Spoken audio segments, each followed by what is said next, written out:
everybody, and welcome back to OMB Reviews. I am the critic who is a cynic, hoping well, and today we'll be giving a box office breakdown for this past weekend. Yes, I know it is a little bit delayed because it is currently Wednesday, but as many of you know, I was off to a wedding. My brother got married over the weekend, and so I had to drive up to Philadelphia with the family and drove back down, and so it took a few days for that process to happen, and had a stream last night, be able to explain some of the things that were going on, but I am here now, so here is our box office breakdown. We have the second weekend for The Batman, which we can talk about, and talk about what the projected numbers are for the film. We also have an update with Uncharted, which has now crossed the $300 million mark, meaning that the film has indeed broken even and is starting to make profits, and we'll talk about this and more. Before we get any further, please make sure you smash that like button, light up that fire button if you're watching over on Odyssey, and also make sure that you are subscribed to the channel with that bell notification on. That way you know every time a new video or live stream goes live on the channel. So I was hoping to get this video out earlier today, but what had happened was I tried to fix my security cameras around the house. There was some issues with the connections being lost, and found out that I had to actually basically do a hard reset on the devices, and turns out I actually had to take the devices apart, and they're connected outside. Had to take them apart in order to get to their reset buttons. I know that's done for security purposes, but man, oh man, it was quite an ordeal, and there was one specifically that just took me forever. It took me from the very morning. So again, I got up at 6:30, took a shower, took care of some stuff, took care of my dogs, all that kind of thing, and I started working on that probably from around like 8 a.m., probably maybe closer to 8:30 a.m., all the way until about just about an hour ago, maybe. So yeah, I've since from about 8:30 to 2:30, I was climbing ladders, trying to figure out what was going on with everything, and anyway, apologies for this video being late. So The Batman, let's talk about some box office stuff. Batman made $66.5 million this past weekend, which was a pretty solid 50% drop. So again, up to $239 million at this point in time. So for a film, especially that cost around $200 million to make, 50% drop is not all that shabby, especially since the opening weekend was pretty strong. It was not as strong as some had been predicting it to be. Again, I was one of those persons that definitely thought it was going to be a lot stronger than what it ended up being, but a 50% hold is still pretty good nonetheless. Uncharted had an even more impressive hold in its fourth week of release, dropping only 17%, making another $9.2 million, which brings this film over the $300 million mark, making the film profitable and in the process of making money. There was some BTS event that got released that had a really good per theater number, but I don't care about BTS, and so therefore that's all I'll say about that. Dog came in at number 4 with $5.2 million, still holding on, still staying strong, and still added over 3,000 theaters as well, so that's pretty impressive for this United Artists film. And Spider-Man No Way Home continues to be in the top 5 with another $4 million, 10% drop, only dropping 7 theaters about, and well on its way to making $800 million in the domestic box office. We'll, of course, be tracking this to see just how close to that number it gets, and also if it will be able to pass up the $1.9 billion mark, as it's just about $25 million shy of that point at this point in time. So from The Batman, as you can see, $479.2 million is what the current box office is, and so this is including the Monday and Tuesday numbers, which were not as impressive as the first weekend numbers, and obviously I think not as impressive as I considered them to potentially be with people being off for spring break, etc. It doesn't seem like a lot of people are actually going out to see it, which does make a little bit more sense to me, because something that I've seen in my live streams and in the comment section is that there are a lot of people that either have issues with this film, or as time has gone on, have not really gotten a lot better with the film, really have soured on the film quite a bit. I'm not really in that position yet. I still hold to my B+. I've only seen it that one time, and I do think that a lot of the criticisms that people are bringing up to the film are completely valid,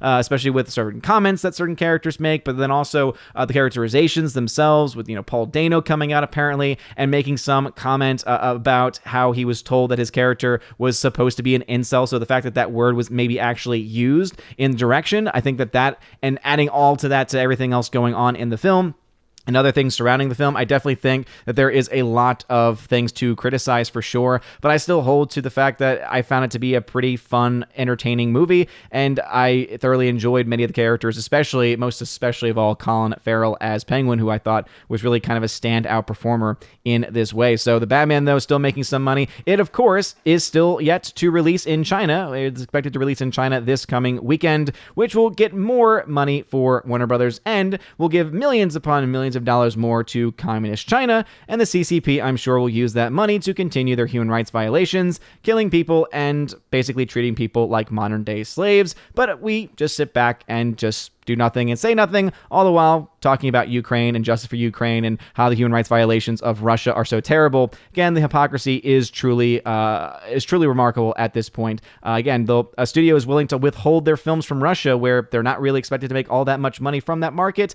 But when it comes to China, nope, no problem at all putting their films out there. And as I mentioned before, giving millions of dollars to China because, as we all know, and if you don't know because you're new to this channel, 25% of the box office in China goes to the studios. That means 75%.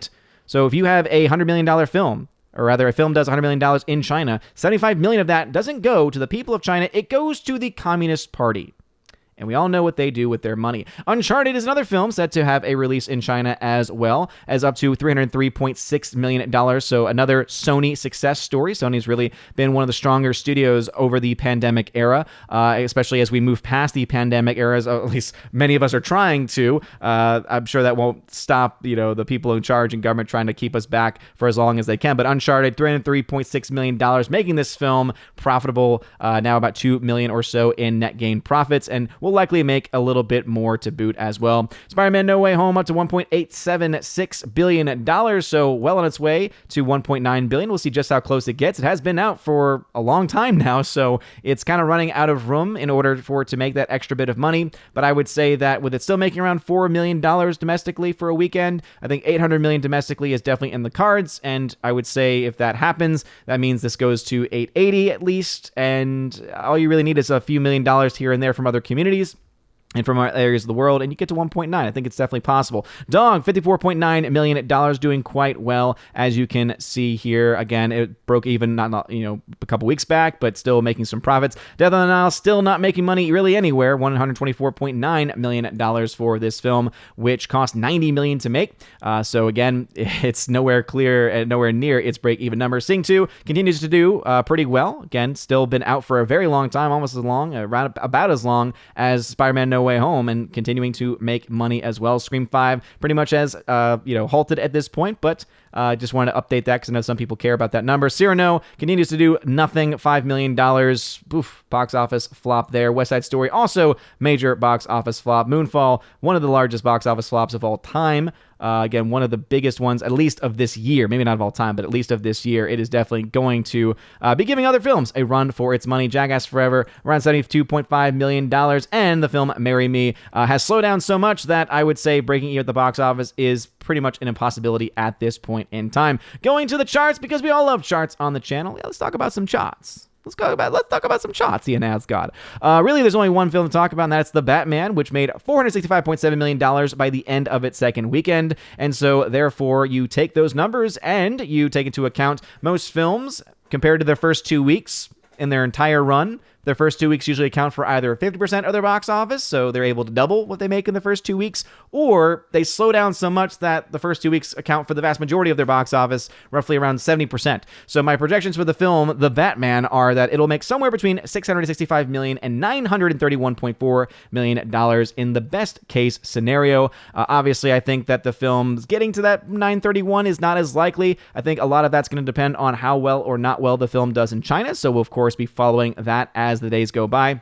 But still, definitely an important thing to note there, because I did mention earlier on in the last couple of months that I thought that The Batman was probably the next best bet to be able to cross the $1 billion mark, or at least had the best chance of crossing the $1 billion mark. And I don't think that's as likely at this point in time. Again, unless it does gangbusters in China, which has issues for a lot of other reasons, I don't necessarily think that it's within the cards. I don't see it doubling its money at this point, especially as more films come out and as more controversy around the film makes less and less people want to go see it several times over and again. Still, even without that, $665 million would mean a pretty good amount of about $100 million in net gain and profit. So if you take into account the $200 million production budget and you take into account the break even, it's about 2.5 times that production budget. It means to make $500 million to break even. So a little more than $20 million out at this point. So very close to breaking even. Likely will do so even before the third weekend of its release. And with the actual projections for net gain, so how much money the film will actually make after you subtract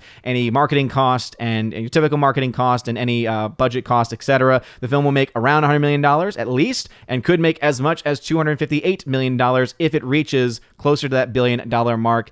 So we'll of course have to wait and see on those numbers, but it most likely is going to be well over $100 million in financial gain for Warner Brothers, which, keep in mind, this is going to be the first time since 2019's Joker that the film from Warner Brothers has actually been successful. You know, we can talk about Dune being just about the break-even number. We can talk about maybe some other lower-budget films doing just about as much what it needed to do or not being huge losses. But as far as big successes are concerned, The Batman is going to be their first one since Joker. And remember that Joker back in 2019, with a rated R rating, meaning less people could actually go see it, and without having a China release, made over $1 billion. And a lot of that was because a lot of people really liked that movie. It had its detractors. It had people who didn't like it, of course. But I think a lot more people liked that movie than did The Batman. And I think especially when you adjust those numbers for inflation, that will become even more relevant there. Cyrano being at only $5 million means that the film is still at $41.9 million in the red. Studio 666 continues not to do much of anything. Still don't have a production budget for that film. $303.6 million for Uncharted means that the film has made $2.1 million in net gain profit. And so I imagine that will continue to go up a little bit, though it has slowed quite a bit as well. And so I don't think it necessarily will reach the heights of its maximum projection, but it's broken even and it's making money. So kudos to Sony for another successful film there. However, bad on you, Sony, for doing work with the devil in the Chinese Communist Party. Dog with $54.9 million means the film has made $10.4 million in net gain profit. So good on you. Death on the Nile still at $60 million in financial losses. Marry Me still at $5.2 million in financial losses. So this might be able to get made up in the Blu-ray market, but I don't know how many people necessarily are going to want to go see this film a second time on Blu-ray or see for the first time on Blu-ray. I don't know. Jennifer Lopez doesn't seem that appealing to me, let alone Jennifer Lopez and and Wilson. Again, Owen Wilson, I don't get it. Blacklight, again, still pretty much is done at this point. Jackass Forever is still making money. 72.5, meaning 28.5 in as far as net gain profit is concerned. As you can see, it's getting to the 50s as far as the percentage is concerned. So it's getting close to doubling what it made in its first couple of weeks. We'll see how close it gets. Probably won't be able to get to the 50% mark, but hey, it's in the 50s. That's a pretty strong hold. It means that people kept on seeing it week on and week on. King's Daughter was, again, Moonfall was dead on arrival, again, even with $32.5 million, and I believe it also even got a China release, and I think this is including that. It was still around $200 million loss for that film. Not good at all for that film. And if you want to check out any of the other films that have been mentioned the last couple of months, you can find those numbers here. Spider-Man No Way Home, $825.9 million in net gain profit. Insane numbers there. But those are the numbers from this past weekend. So what are y'all's thoughts? Do you think The Batman is going to get up to the stratosphere because of China? Or do you think that it might, crap out a little bit? I mentioned, I see a lot of people in the comments section. I see a lot of people all over the place making comments that the film is kind of souring on them quite a bit. Again, I haven't reached that point yet. I keep to my own. I don't let other people's thoughts and opinions, determine what I personally think. I still hold to my B+ rating. However, I've mentioned before, if I see the film a second time, and because of the things I already know going into the film a second time, if those things bother me and take away some of the things I enjoyed the first time around, it could end up impacting my overall grade. But I'm still standing by my B+ because I was entertained by it. I may not be wanting to buy it on 4K, but hey, I'm still definitely someone that enjoyed it nonetheless. But what are y'all's thoughts about The Batman? Do you think it's going to be able to, do you think it's still possible to reach $1 billion? Again, unless it does crazy in China, because keep in mind, these numbers that I do projections with, most of the films that match these projections have a China release. And so it makes sense then that this would still not be very strong possibility as far as China is concerned, as far as the $1 billion is concerned, even with China being the case. So let me know your thoughts about that and anything else I mentioned in the comment section down below. Also, if you have not yet voted in this year's Wednesday Raven Awards, the Oscars are coming up soon, which means the boycott of the Oscars is also coming up soon. It'll be our 4th annual Wednesday Raven Awards. It's our boycott of the Oscars. And if you have not filled out your ballot yet, if you go over to my website, ombreviews.com, and you hover over Raven Awards and go to Raven Awards for 2021, it's for films of 2021, you'll see the nominees, and you'll also see a forms link. This will bring you to your ballot, and then you can fill out what you think the best and worst are for the year. This will be shutting down probably in the next couple of weeks, because I believe the Oscars are at the end of March. I honestly don't even remember, because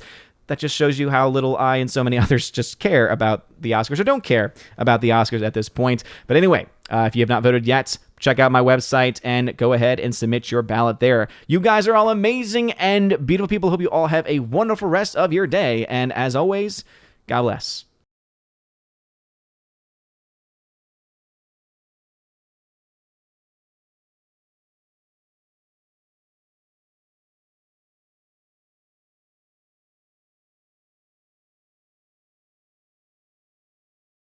And now for a huge shout out to all of my March Patreon Subscribe Star and Locals members. Starting off first with my Patreon members, animation commentator Brandon, let's go Brandon, Brian P., Christopher Bowman, Father Christopher Miller, hail to you, Father, Father Damian Cook, Fuzz Aldrin, Garrett Searles, Hannibal Grimm, Harold Francis, Hymir Ari Hymason, Inflamed Wood, Jacob Juice, Jeff Toon, Joe Horn, Jonathan Carney, Gomer Kyle 79, Laura, the Modern Major General Story, Mike Jackson, Mad Mitch Dunaway, Mondo Spieler, Mr. Peabody, On to June, Orange Chat Reviews, Out of Step with Reality, Rosetta Allen, Stan Andrian, Miss Martin Muses, Theodore Bendon, Tina Bojan, and of course Tina B, the Empress of the Universe. Also a shout out to my Subscribe Star members, starting off with Trent Johnson, Matt 317, UAB Mad Dog, Mike Jackson, Storm Tracker, The R,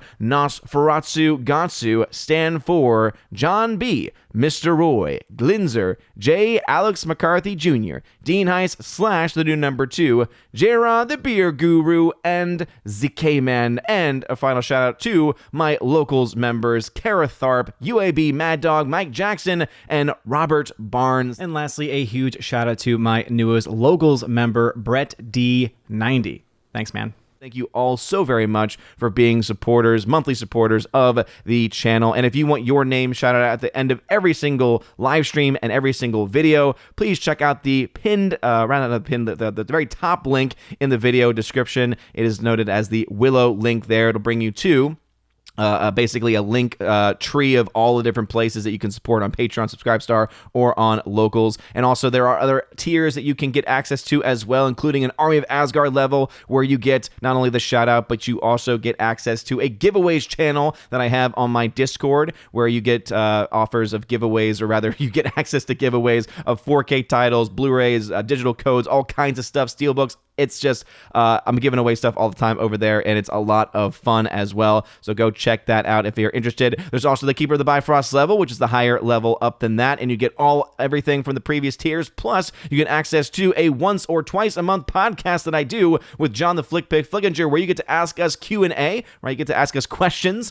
any question that you like, movie or non-movie related. We will answer them once, maybe twice a month. We're trying to work on a second opportunity for us to have a show, but right now it's at least once a month. So again, you get access with that with the Keep of the Bifrost level. And then there is the Chosen of Valhalla level, the very premium level, where you get access to all of those things. Plus, you get to be featured on the channel once a month with me and the other Chosen members, where we talk about movies and stuff. Anything really that the Chosen want to talk about. And it's always a very fun discussion. We usually have about 3.5 hour discussion. So again, that's what you get access to at the Chosen of Valhalla level. Also, you get a free t-shirt during your first month. All you need to do is just let me know what t-shirt you want from the store, and also their size, location, etc. And I send those out anywhere in the world. Anyway, you guys are all amazing and beautiful people. Thank you all so very much again for your love and for your support. Have a wonderful rest of your day. And as always, God bless.